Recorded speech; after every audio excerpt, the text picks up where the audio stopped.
Assalamualaikum warahmatullahi wabarakatuh. Alhamdulillahi rabbil alamin. Assalatu wassalamu ala asrafil anbiya'i wal mursalin wa ala alihi wa ashabihi ajma'in. Bapak, ibu-ibu kaum muslimin jamaah salat maghrib yang dimuliakan Allah. Kembali kita bersyukur pada Allah atas segala karunia-Nya. Salawat dan salam untuk Nabi kita Muhammad sallallahu alaihi wasallam. Bapak Ibu yang saya muliakan, kita lanjutkan kembali bahasan kita dalam bab albir wasilah, hadis-hadis yang terkait dengan kebaikan dan hubungan sesama manusia. Kemarin kita bahas hadis tentang persoalan bagaimana dengan tetangga, ya. Hadis riwayat Bukhari Muslim dari Anas bin Malik, kata Nabi, tidak beriman seorang hamba hingga dia mencintai tetangganya seperti dia mencintai dirinya sendiri. Sekarang kita lanjutkan hadis dari Ibnu Mas'ud, hadis riwayat Bukhari Muslim juga, muttafaq alaih. Sa'altu Rasulullah sallallahu alaihi wasallam ayyuz zambi a'zam. Jadi kata Ibnu Mas'ud, saya pernah bertanya kepada Rasulullah, apakah dosa yang paling besar? Jadi kata Ibnu Mas'ud, ayyuz zambi a'zam. Apakah dosa yang paling besar, kata dia. Maka kata Nabi, dosa yang paling besar itu ada 3. 1, anta ja'ala lillahi niddan wa huwa khalaqaka. Pertama, engkau menyekutukan Allah dengan sesuatu yang lain. Lalu apalagi, kata Ibnu Mas'ud? Qala, Nabi menjawab, antaktula waladaka khasyata an ya'kula ma'aka. Engkau membunuh anak-anakmu karena dia takut memakan hartamu atau takut miskin. Suma ayun, lalu apalagi, kata Ibnu Mas'ud? Kata Nabi, antuzania bi halilati jarika. Engkau berselingkuh dengan istri tetanggamu. Nah, kata Nabi begitu, ya. Nah, ini 3 dosa besar, Ibu, ya. 3 dosa besar. Nah, poin kita yang ketiga itu nanti itu. Jadi kata Nabi, jadi ada 3 ya dosa besar, ya. Kalau dosa besar itu tidak diampuni Allah ya, tidak diampuni Allah kecuali dengan taubat nasuha dan minta halal kalau itu terkait dengan hak-hak manusia. Kalau dosa-dosa yang lain, ya, itu bisa diampuni lewat ibadah saja. Bapak Ibu misalnya tadi, ya, misalnya mulutnya mengatakan sesuatu yang tidak baik. Bisa jadi Bapak Ibu tadi ya mencaci maki atau mungkin mengatakan kata-kata kotor. Begitu salat maghrib tadi, hilang semua, hapus.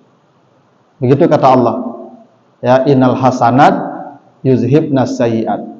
Sesungguhnya amal-amal kebaikan itu otomatis menghapus dosa.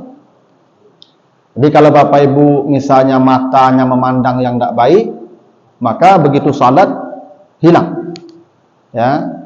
Kalau tangannya melakukan sesuatu yang tidak baik, maka begitu salat hilang. Jadi amal-amal saleh itu menghilangkan dosa secara otomatis. Tapi kalau dosa besar ini tidak bisa dengan amal saleh. Ya, dia harus dengan taubat nasuha, dan kalau terkait dengan manusia dia harus minta halal. Kalau tidak, dia tidak akan diampuni oleh Allah. Nah, 3 dosa besar itu. Ya, pertama kata Nabi, anta ja'ala lillahi niddan, engkau menyekutukan Allah. Menyekutukan Allah itu maksudnya kita, ya, bisa jadi syirik dalam ibadah, bisa jadi syirik dalam akidah.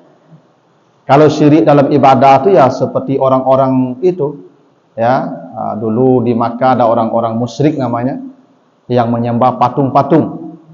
Ada patung Lata, Uzza, Manat, itu disembah. Jadi ada penyembahan selain kepada Allah. Mereka percaya Allah. Jadi orang-orang Arab dulu kalau ditanya, siapa yang menciptakan langit dan bumi? Mereka menjawab Allah. Cuman mereka menjadikan sesembahan selain Allah. Nah, itu syirik dalam ibadah namanya. Ada juga syirik dalam akidah.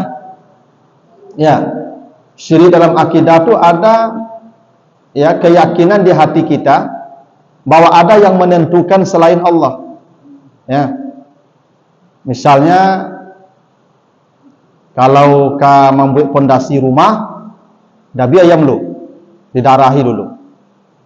Nah, kalau tidak didarahi beko ada masalah di rumah tu beko. Itu syirik itu.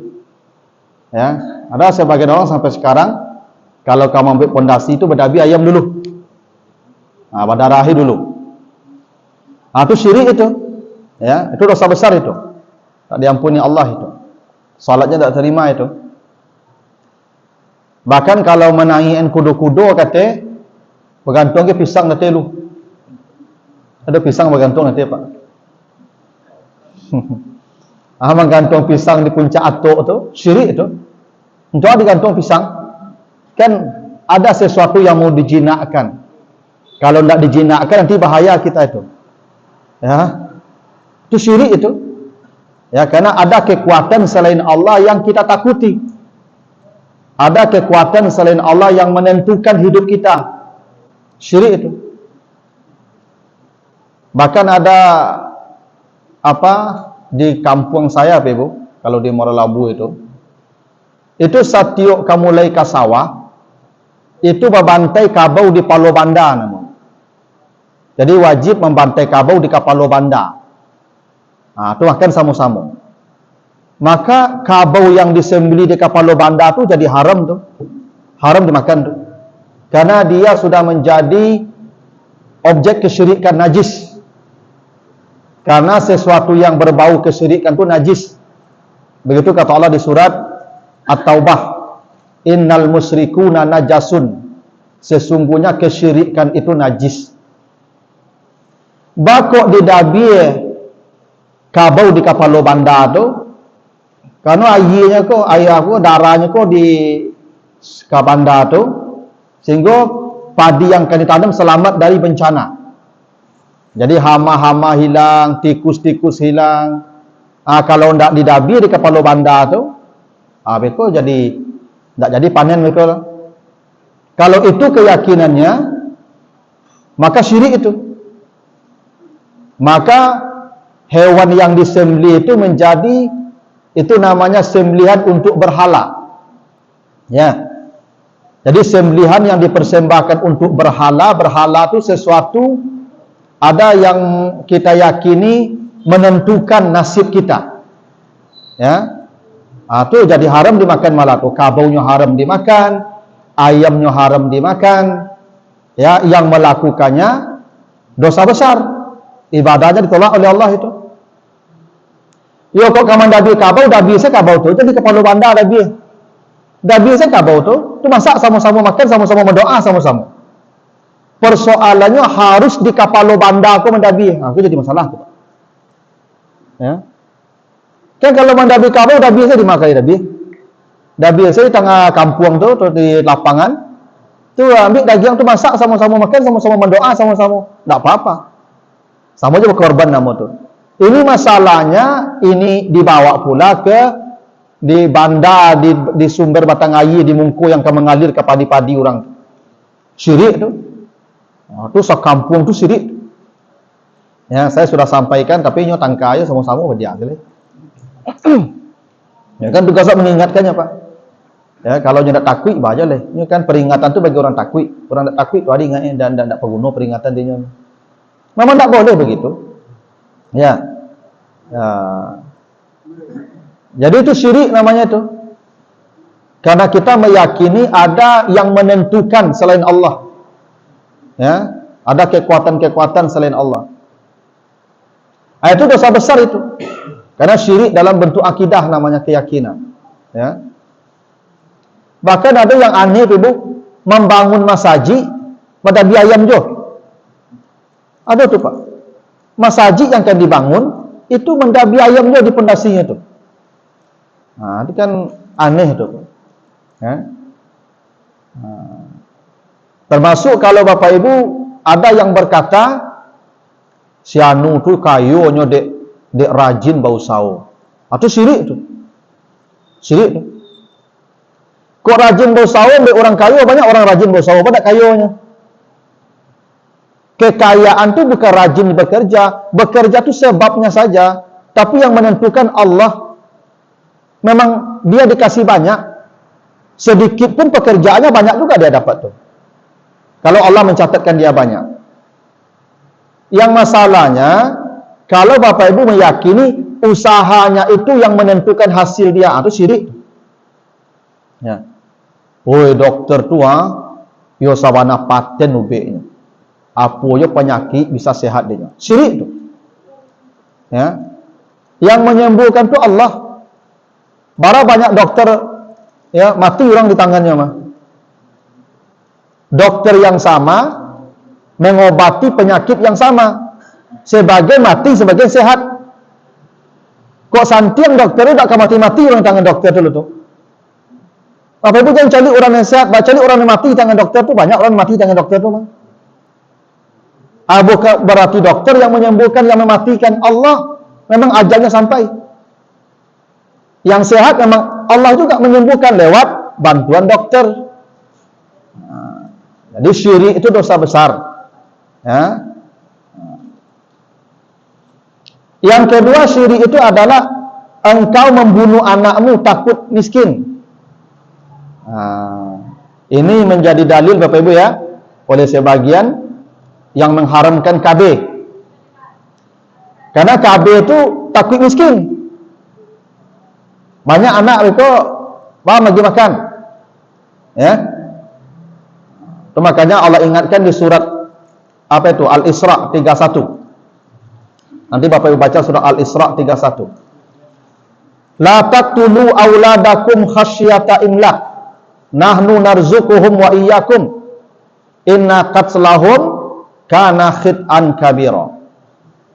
Jangan kau membunuh anak-anakmu karena takut miskin.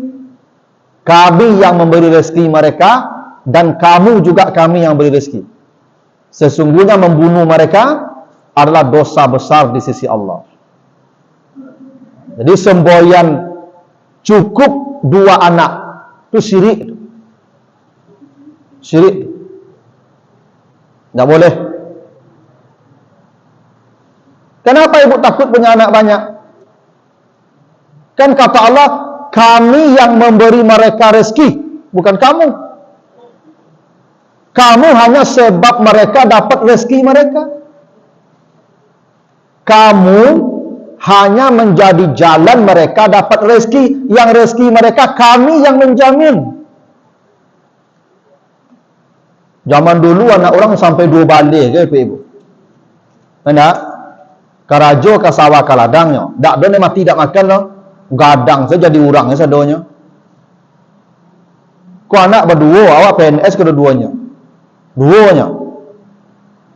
Ya. Syirik itu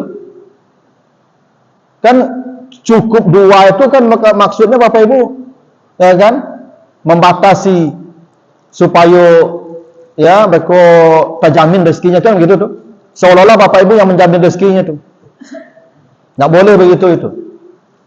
Kecuali Bapak Ibu ya mengatur anak. Kalau mengatur boleh. Disesuaikan. Mungkin sekali 5 tahun hamil supaya bisa maksimal kita merawatnya. Itu tidak apa-apa. Tapi kalau bahasanya cukup 2, syirik itu. Menurut sebagian itu, mohon maaf Bapak ya, membuang sperma itu pun sudah membunuh itu. Karena sperma itu sudah cikal bakal manusia, dia sudah makhluk hidup itu. Walaupun sebagian mengatakan yang dianggap membunuh itu setelah dia jadi manusia, setelah 120 hari di dalam kandungan, lalu digugurkan. Itu dosa besar, itu membunuh namanya itu sudah manusia. Ya, sudah disebut dengan khalqan akhar namanya. Ya, makhluk yang berbeda. Ya, karena dia sudah ditiupkan ruh ke dalamnya. Nah, makanya perintah Nabi kepada laki-laki dulu, tazawwaju al-walud al-wadud. Menikahlah, carilah wanita yang suku beranak banyak. Nabi begitu. Cari perempuan, nikahi perempuan yang suku beranak banyak. Jadi kok kamu nikah je perempuan tanya lu. Padahal ketujui. Ambo 2 balik dah, nikahlah. Ambo 2 saja dah, aku 2 saja dosa. Ya kan? Karena Nabi nanti membanggakan perempuan yang banyak anak itu di surga. Ya, jadi perempuan yang dibanggakan Nabi nanti itu yang banyak anak. Ya, ana mukasirum bikum al-umam yaumal qiyamah. Saya akan membangga-banggakan wanita-wanita yang memiliki anak banyak nanti di surga Allah. Karena kata Nabi, siapa yang punya anak perempuan 2 saja Pak. Dia punya anak perempuan 2, lalu anak perempuan ini dia rawat, dia didik 2 saja, maka ibunya pasti masuk surga. Pasti masuk surga ibu bapaknya itu. Ada yang bertanya begitu, kok ciek Rasulullah? Walaupun ciek, walaupun ciek. Nah, tapi ciek itu bukan ciek saya memang ciek dapetnya. Tapi kok ciek saya ibu bisa sampai 5 tu cieknya, tak bisa lah. Tak jadi masuk surga lah. Nyo kan ada orang lain berusaha ibu tapi ciek dia dapetnya. Segitu sakinya. Jadi didik dengan baik, surga langsung. Ya. Itu makanya ibu-ibu tu jangan membatasi. Ya. Syirik, tobat dia, tobat nasuha. Ndak ke syirik masuk surga neraka tu mah. Terlanjur tobat. Kalau yang masih hidup malu mati dia tu. Tobat. Karena itu membunuh anak nama itu. Nah, maka kok dapet ibu yang minta tambah tu, tambah dah. Sampai apa lah mana ada taluk lagi siapa? Ana baru. Ya. Aja itu yang masalahnya. Bahasa cukup 2 anak tu bahasa syirik. Akhirnya apa? Ya kita bunuh. Ya, membuang sperma itu sama membunuh manusia itu. Ya, kecuali ibu ini penyakit serius. Kalau beranak aja lah, mungkin bermudarat kayaknya. Itu boleh, itu pertimbangnya boleh maslahat. Tapi mau sehat, harapnya banyak, pengusaha. Tapi dek malu beranak, dek apa namanya itu, dek takut beranak, itu 2 salah. Itu tak boleh tu. Tak boleh. Apalagi karena takut miskin. Beko dek banyak anak beko habis lah tu. Atau dek banyak anak dak tagih makan beko lah.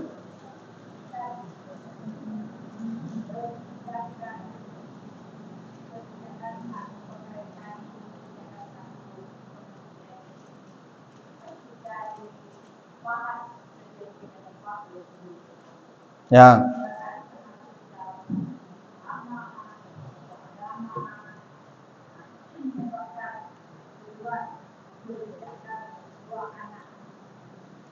Ya.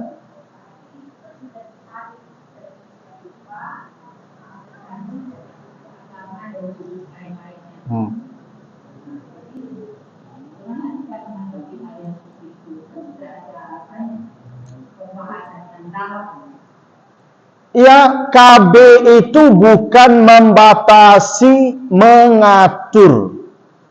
Diatur boleh. Mungkin ibu kok kalau beranak rapik bana, ndak terawat beko deknya oleh. Ya tak? Maka diatur sekali 5 tahunnya hamil. Itu boleh. Yang ndak boleh itu cukup 2.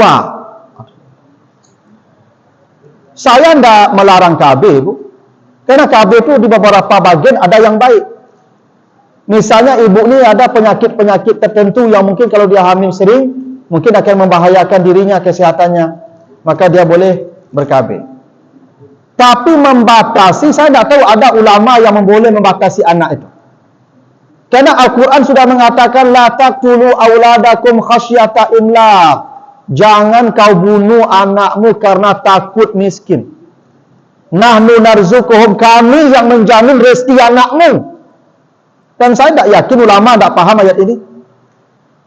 Tak kalau ulama yang sudah dipesan. Dan ulama dulu banyak juga ulama yang menjadi stempel kekuasaan. Yang ulama su namanya. Itu maksud ulama aku aja masuk istana. Kalau ulama masuk istana, apa ibu lain fatwanya. Yang benar itu penguasa yang datang ke ulama, tidak ulama mendatangi penguasa lah. Ya. Allah sudah katakan kami yang menjamin rezeki mereka. Kan persoalannya kenapa KB kan takut tidak terbiayai, tidak begitu filosofinya. Takut tidak bagi nafkah. Memangnya kita yang menjamin rezeki mereka? Tidak. Kata Allah, engkau pun kami yang beri rezeki.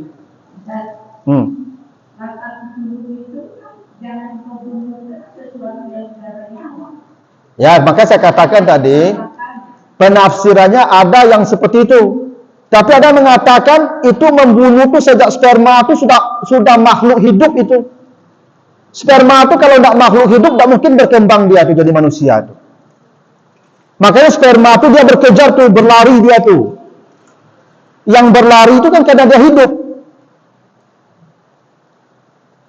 Makanya penafsiran membunuh anak itu orang bisa beragam. Tapi prinsipnya kalau bapak ibu takut beranak banyak karena tidak tagih makan, nah, itu syirik. Kenapa? Allah sudah menjamin kami yang memberi rezeki mereka. Tapi kalau diatur supaya maksimal kita merawatnya, itu boleh. Diatur. Mungkin diatur, second tahun hamilah, supaya gadang kau dulu, terawat kau dulu, habis kau hamilah. Habis kau lagak gadang kau tu hamilah. Itu boleh. Tapi di stop, kan bisa jadi dokter udah rekomendasikan, Pak, istri apa kok kalau hamil berisiko oleh kau aja. Lah, tutup leh. Kalau rekomendasi dokter, kalau yang paling tahu, Bapak Ibu Khadijah itu menikah dengan Nabi usia 40 tahun. 6 anak beliau dengan Nabi. 2 laki, 4 perempuan. Bayangkan Bapak Ibu. Umur 40 menikah masih bisa beranak 6. Iku umur 7 balik 20 menikah 2-nya.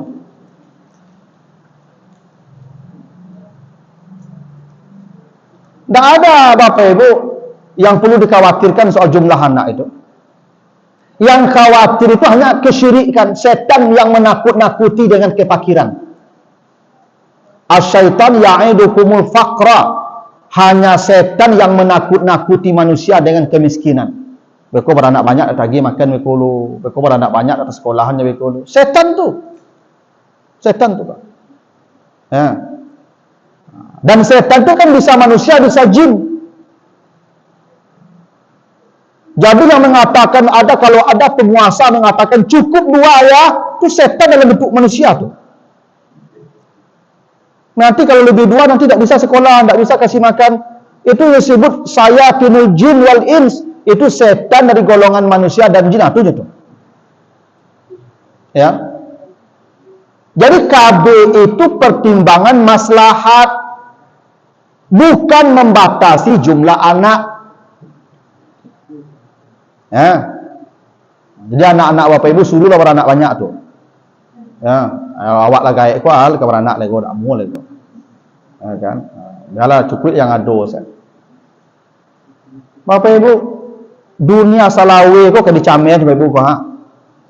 Bapak Ibu naik pesawat, cuci calik ke bawah dari pesawat tu, tanah kosong sepanjang bumi kok mah. Jadi calik Jakarta ya pada calik ke pesawat tu ha. Salawe anta bumi kok kosong si baru tu. Satu empak berisi orang baru tu mak. Kalau camil manusia aku banyak apa ibu? Ya, tu kata Nabi, membunuh anak karena takut miskin itu dosa besar. Ya. Ya makanya gitu. Ya, banyak anak.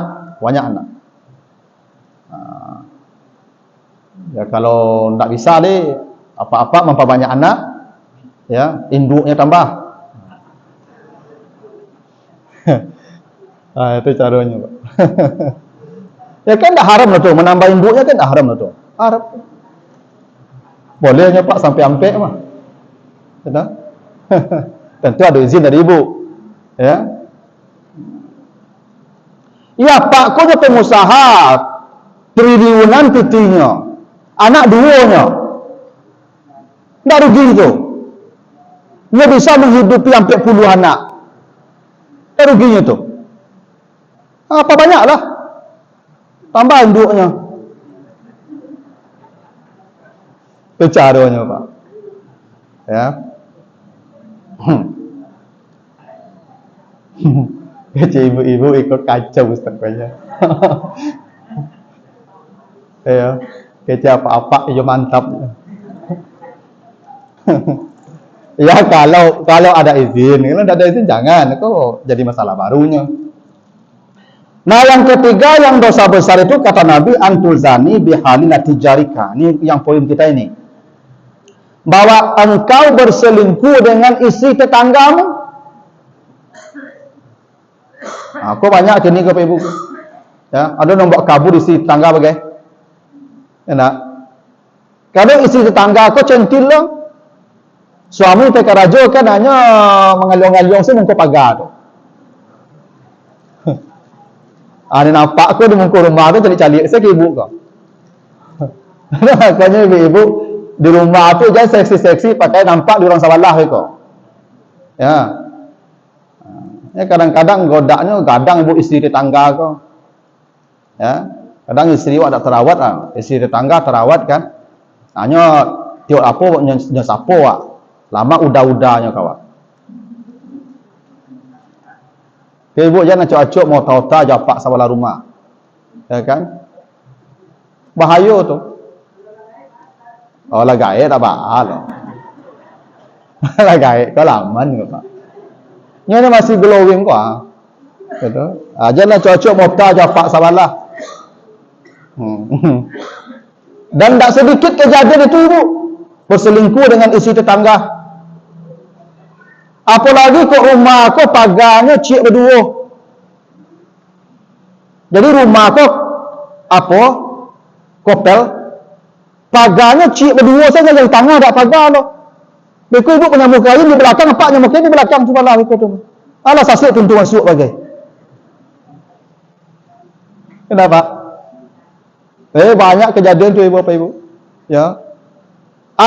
Berselingkuh dengan istri tetangga tu dosa besar. Dosa besar. Berselingkuh itu dosa, zina itu dosa, tapi berselingkuh dengan istri tetangga itu sama je syirik dosanya, sama je membunuh orang dosanya. Kadang dosa itu Pak. Ya. Sama je syirik, sama yang bunuh orang dosanya itu mah. Itu kenapa Jibril kemarin Nabi berkata Jibril itu setiap datang menerima wahyu selalu mengingatkan tetanggamu berbuat baik padanya. Berbuat baik pada tetanggamu. Jangan kau sakiti perasaan dia. Jangan kau khianati dia. Kau suaminya pakai kerajo, awak singgah ke sawalah. Kan tidak baik situ loh tuh. Ya. Jadi berselingkuh dengan istri tetangga itu dosa besar, sama dengan syirik, sama dengan membunuh orang dosanya. Tidak diampuni Allah tuh. Ya. Ya kalau dengan mohon maaf, kalau dengan pelacur WTS gampang Allah ampuni itu. Istighfar selesai itu. Yang dengan istri tetangga tidak bisa. Tobat, nasuha dan minta halal ke tetangga tuh. Ya. Kok dikecek jadi masalah kan? Ada pana jamaah mo ibu lakuwo. Ya. Lah 70 mau beliau lebih. Curhat beliau kamu. Dulu di masa muda pernah beliau ya melakukan itu dengan perempuan yang sudah istri orang. Kini beliau ingin bertobat. Baca caranya Ustaz, apa kalau bertobat? Pak tamui suaminya lagi. Oh, bunuh hamba ke Ustaz. Oh, beritahu ke suaminya bunuh hamba Ustaz. Kalau itu ya Pak bertobat salah. Ya kan? Mudah-mudahan Allah terima je. Tapi kalau tidak urusan apa ya suami di akhirat. Itu kan artinya pernah terjadi dan ada yang terjadi begitu tuh, Pak. Ya kan? Ada orang yang ya melakukan kejahatan dengan istri tetangganya, itu tidak boleh. Dosa besar. Itu saking pentingnya urusan kita dengan tetangga, Bapak Ibu ya. Tapi ini sebenarnya Bapak Ibu kalau yang tetangga aku tidak salah loh, karena ibu yang buka pintu tu mah. Kalau ibu buka pintu maka masuknya tu. Yo, iya dia buka pintu tu maka masuk.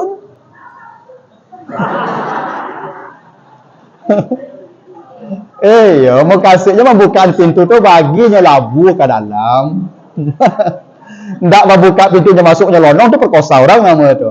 Bahasa ngaju bagi labunya, pembukaan pintu untuk inyo, artinya lalunya ke dalam. Nah gitu. Ya sama salah keduanya, tapi ibu salah aja gitu.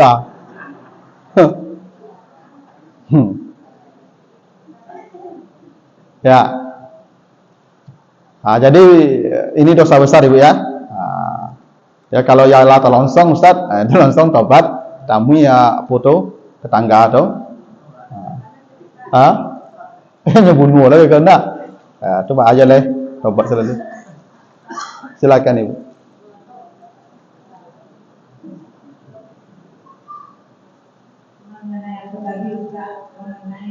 Saya pernah melakukan, tapi disuruh orang, saya mau bangun rumah di kampung, beli ayam, beli tepung, beli pisang. Ya saya lakukan Ustaz, itu bagaimana Ustaz? Ya yang menyuruh yang melakukan sama dosanya. Syirik. Tobat kan mungkin masih sampai nyawa ke tenggorok kalian. Tobat nasuha, jangan diulang je leh. Pokoknya tobat nasuha. Ya.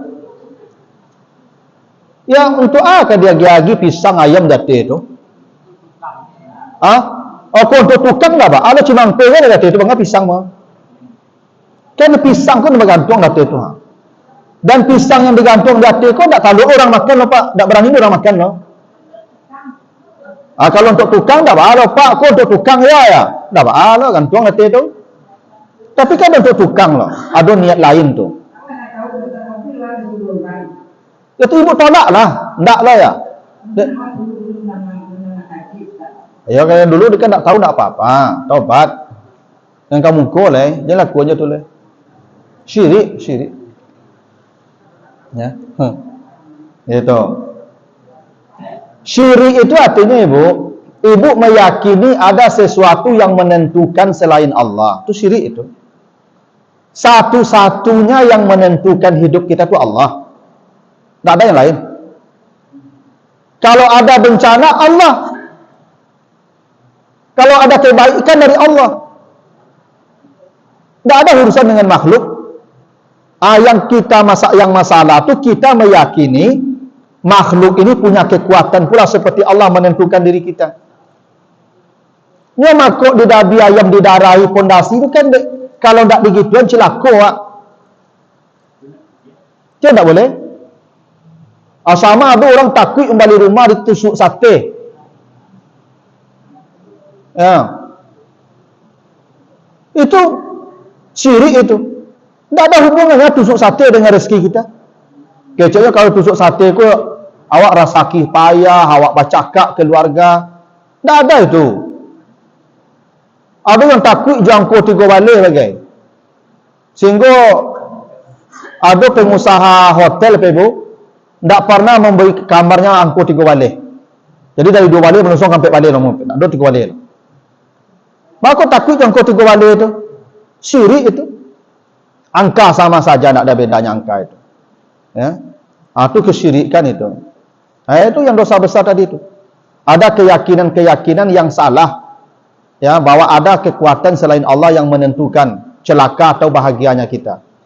Ya. Ya Ibu. Waalaikumsalam.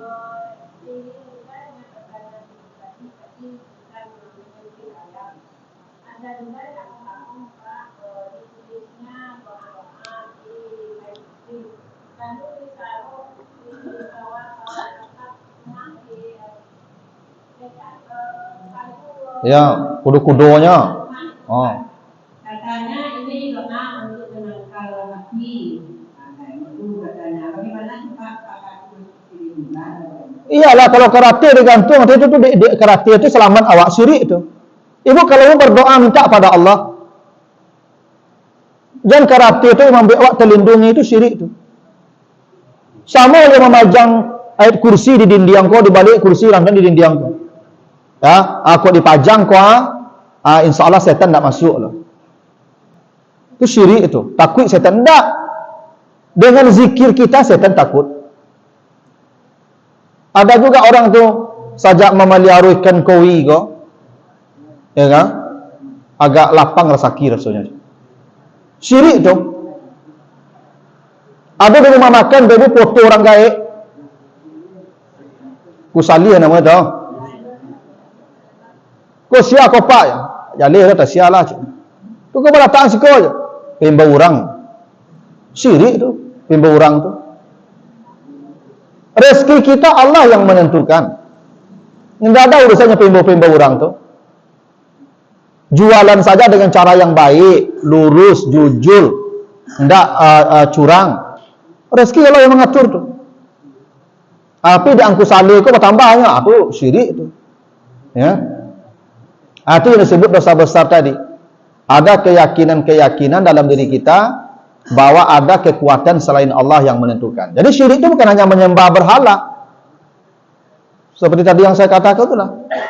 Di kampung saya itu kalau lah mulai musim ke sawah, itu mesti mendabi kabau ya di Palo Banda. Mendabi di Palo Banda itu jadi ritual kok. Itu yang syirik namanya. Kalau mendabi kabau makan sama-sama, masak sama-sama tidak masalah, silaturahim. Yang masalahnya kok harus ke Palo Banda dabi, itu masalahnya. Kan karena itu ada keyakinan tertentu di situ. Ya. Itu dosa besar.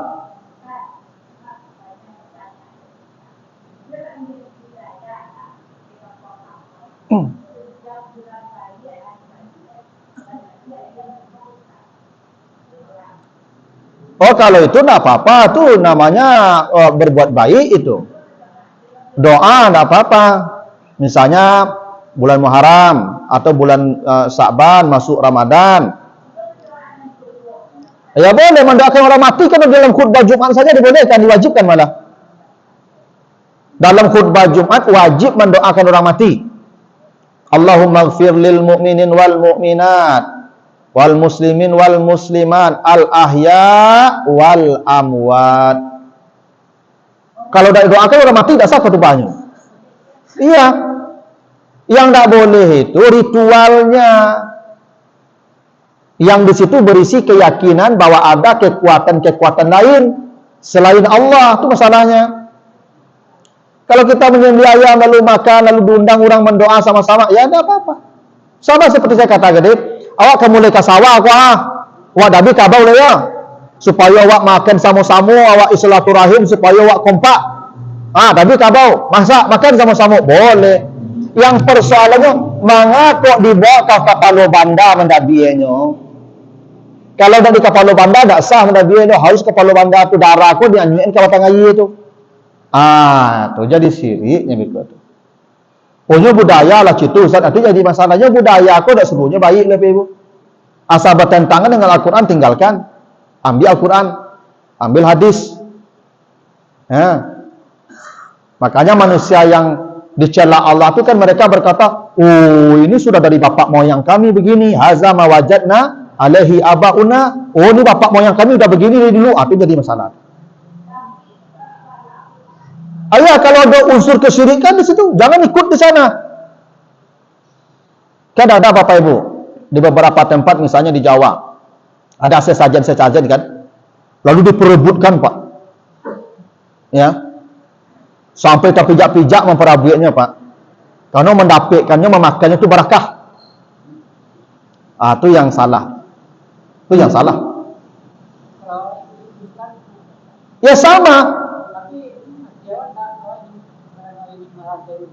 Ndak, kalau apaklah satu pasti laki apa satu tu. Ya kalau ndak mengapa satu lu berabuk-rabuk inya. Cari salah.